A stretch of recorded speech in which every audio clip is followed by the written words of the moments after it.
Today, I wanted to record something briefly to share what I've seen to be the number one thing that people struggle with in meditation, or kind of the biggest, you could say, beginner mistake, or just kind of the biggest challenge that makes meditation unnecessarily difficult for people. So the reason I want to share this is because I went through this myself, and then making this kind of shift in my approach to meditation was incredibly helpful. And I think that meditation, for me, if I share from my own journey, is such a powerful tool in the healing journey, right?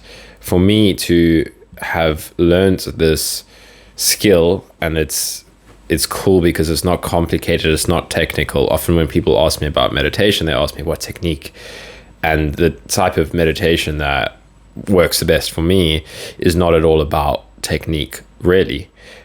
It may have started off with certain techniques when I was initially learning to meditate years ago, but nowadays it's very much an active sitting in stillness. Active, what I meant by active is an active awareness of what's and allowance of whatever's arising in my experience without a need to go into opposition to anything, and a curious exploration. But to bring this back to what I wanted to talk about is the number one challenge that I see kind of making meditation seem like it's not working for people is fighting with thoughts, right? Because think about it. What happens when you sit down to meditate, generally it's one of the first times in your day where you're actually stopping actively engaging in the external world, seemingly. And what you do is, for the first time, you start to become more aware of kind of the mental activity that is happening, which you usually would be going on there, and you're aware that you're thinking while you're doing tasks, but you become more aware of it when you sit and meditate. And then many people have the belief that when you're meditating, you need to, I don't know, people practice different meditations, and what I'm not talking about like specific very active visualization or manifestation meditation techniques. That's not what I'm talking about. I'm talking about sitting in stillness and letting go. And it's a mistake to believe that your mind should not be producing thoughts. I saw a nice quote. Frank Yang shared it in one of his videos, which I liked. It was like, the brain just produces thoughts the same way. I can't remember what the same way other things just do things. Like the heart pumps blood, and everything has its function, and the brain produces thoughts. But what you want to do with meditation is you want to disidentify from being the thoughts that your mind is producing, because that's where you get stuck in suffering, because the mind will produce thoughts. It will, and the thoughts will be related to emotions, but the thought component is always way more complicated than the emotional feeling tone. So what you want to do is you want to observe the thoughts that your mind are producing. So let's say you sit down to meditate, and then you're a couple of minutes into meditation, and you're like, oh, there we go, I suck at meditation. And then this is why you don't meditate, because after sitting for a few minutes, your mind starts producing the thoughts saying, I'm bad at this. Oh, there it goes again. Those are just the thoughts that are catching you, right? The mind will produce the thoughts that are the most kind of like the fishhooks that work for you, right? So the fishhook will come in, and then this is the work that you're doing with meditation, is you just want to remain curious about the thoughts that your mind are producing as an experience, not as a kind of analytical analysis of the content, right? You can do that with a psychologist if you want to, but that's not the goal of meditation in the way that I share it, and in the way that it was beneficial for me, and in the way that the kind of teachers that I've liked the most have shared it. It's much more about letting go of the need to go into opposition to thought. It's about your reactions to thought. It's much more about changing your relationship to thought than it is about changing the content of your thoughts, or about eradicating thoughts entirely, right? So if you sit there and your mind is producing a lot of thoughts, that's okay. This is where I see people get stuck, right? So just know this. It's okay for your mind to produce thoughts. Just don't notice what happens is you get caught up in the thought that is saying there are too many thoughts. Or a particular emotion or thought or memory might be coming up that you're afraid of, and then you get caught in the thought that is resisting that, right? So you want to just always come back to active allowing. If you ever feel like you're struggling in meditation, which is very natural, it's okay, right? It's like anything that you're learning and anything that you're progressing in, you're going to hit like states of discomfort, right? If you're learning the piano, you're not going to the whole time be like, unless you're Mozart, I don't know, but you're not going to the whole time be like, wow, this is just absolute bliss and ease 24/7, because the natural way that we learn something is to kind of hit barriers of discomfort, of friction, and then our mind is like, oh, we need to adapt in order to kind of deal with this new challenge, right? It's like how we learn anything is you need to hit friction, and then that's the only thing that forces you to adapt, because otherwise you're already capable of it, if that makes sense.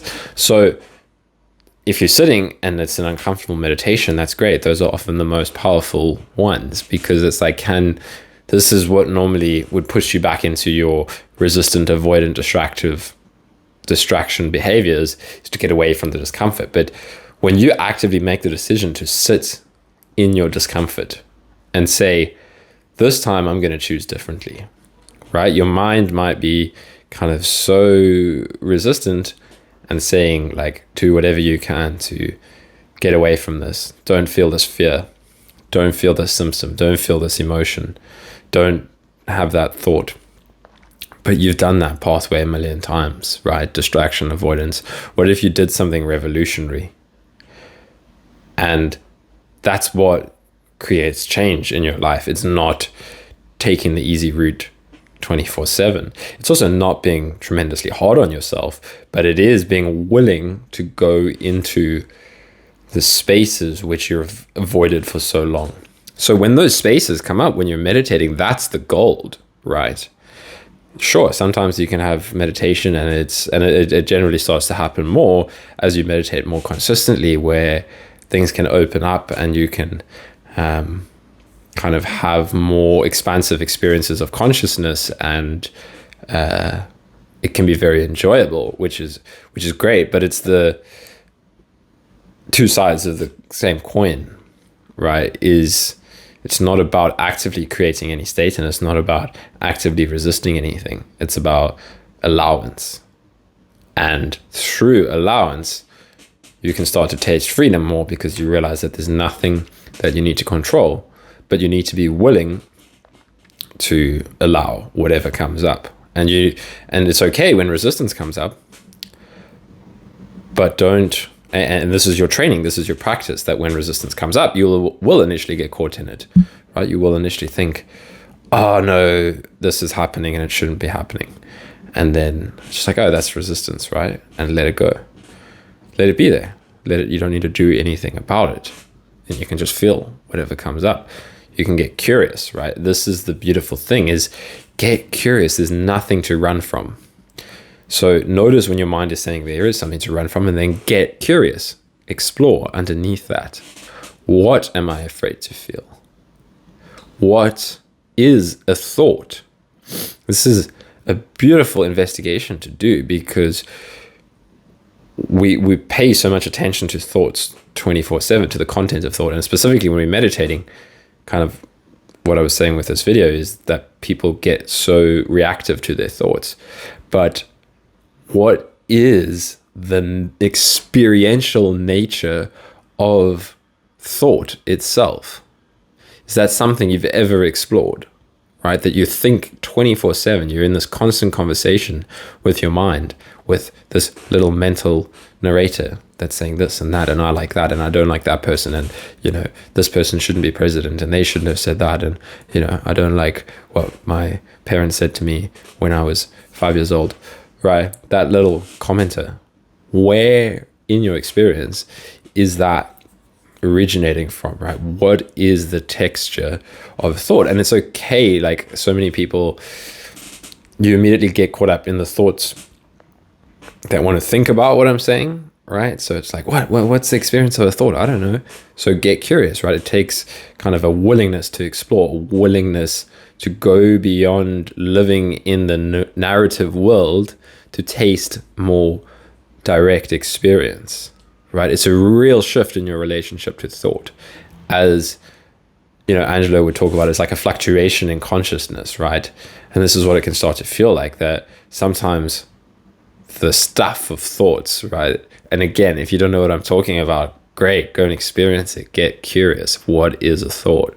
What is the experience of consciousness, right? What is the experience of being aware of my thoughts? If I'm sitting there, how do I know that I'm actually aware? What is it in my experience, right? And all of these things, the point is not to come up with some eureka answer of like, oh, I understand what it is because it's this and this and this and I'm that and that and that, right? That's just more movement of thought stuff. It's to take you deeper into the pure experience. It's the same as investigating sensations, right? I've kind of spoken and got guided meditations where you want to focus on your symptoms and focus on your sensations and be like, instead of reacting to the label that's on top of that sensation, what is it actually made out of? That seems a little bit easier for people to do because it feels more like a physical object, whereas thoughts are more like slippery because we're constantly identifying as thoughts. So the next thought will come in and that will feel like you. The thought saying, I don't know what the fuck a thought is. That's the next thought, right? So, but the reason I'm pointing to this meditation on thoughts is because that's when thoughts stop being a problem in your meditation, is when it's just another